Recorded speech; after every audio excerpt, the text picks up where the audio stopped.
Praise the Lord, friends. பிரசங்கியாரின் Prasanna வசனம், இன்றைய பிரசன்ன வசனம் என்னவென்று பார்ப்போமா? அது பிரசங்கி 10வது அதிகாரம் 14வது வசனம். பிரசங்கி 10:14.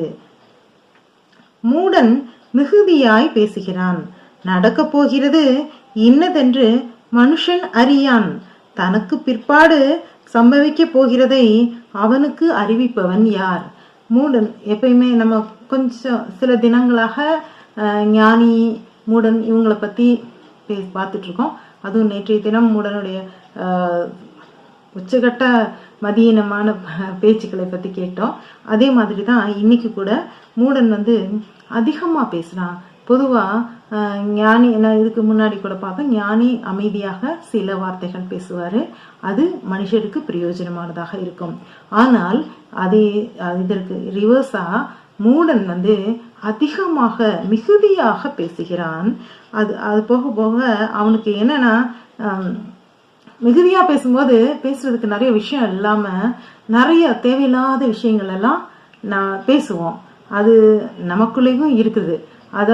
அதனாலதான் அவசியமான வார்த்தைகளை குறைத்து பேச வேண்டும். அதிகமா பேச பேச ஸ்டார்ட் பண்ணி பேசிட்டே இருப்போம், என்ன பேசுறதுன்னு தெரியாதுன்றனால தேவையில்லாத அவங்க அந்த கூட்டத்திற்கு, அந்த சுற்றுச்சூழ்நிலை உள்ள நண்பர்களுக்கோ உறவினர்களுக்கோ தேவையில்லாத விஷயங்கள்ல நம்ம சொல்லி மாட்டிக்கிறதுக்கு நிறைய வாய்ப்பு இருக்கு.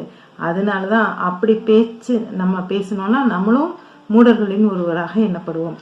அதனால நான் அடுத்து இப்படி நடந்துரும், அப்படி நடந்துரும், அது இதுன்னு சொல்லிட்டு நிறைய பேசுவோம். அதுதான் பின்னால் பிற்பாடு நடக்க போகிறது மனுஷனானவனுக்கு எந்த மனுஷனுக்குமே தெரியாது. ஆனா அந்த மூடனானவன் என்ன பேசுறதுன்னு தெரியாம நமக்கு சம்பவிக்க போறத தெரிஞ்ச மாதிரி நிறைய பேசிக்கிட்டே இருக்கான். அவனுடைய மனுஷனுக்கு பின்னால் சம்பவிப்பதை அறிவிப்பவர் யார்? யாருமே கிடையாது, யாராலையும். ஆனா அது தெரிஞ்ச மாதிரி பேசிக்கிட்டு இருப்பாங்க. அப்படி பேசுவது மூடத்தனம், முட்டாள்தனம் அப்படின்றத பிரசங்கியார் இன்று நமக்கு அறிவிக்கிறார். மீண்டும் நாளை இது போன்ற ஒரு சிறந்த வசனத்தோடு நான் உங்களை சந்திக்கிறேன். அதுவரை கர்த்தரின் அன்பு நம் அனைவரோடும் இருப்பதாக. அல்லேலூயா.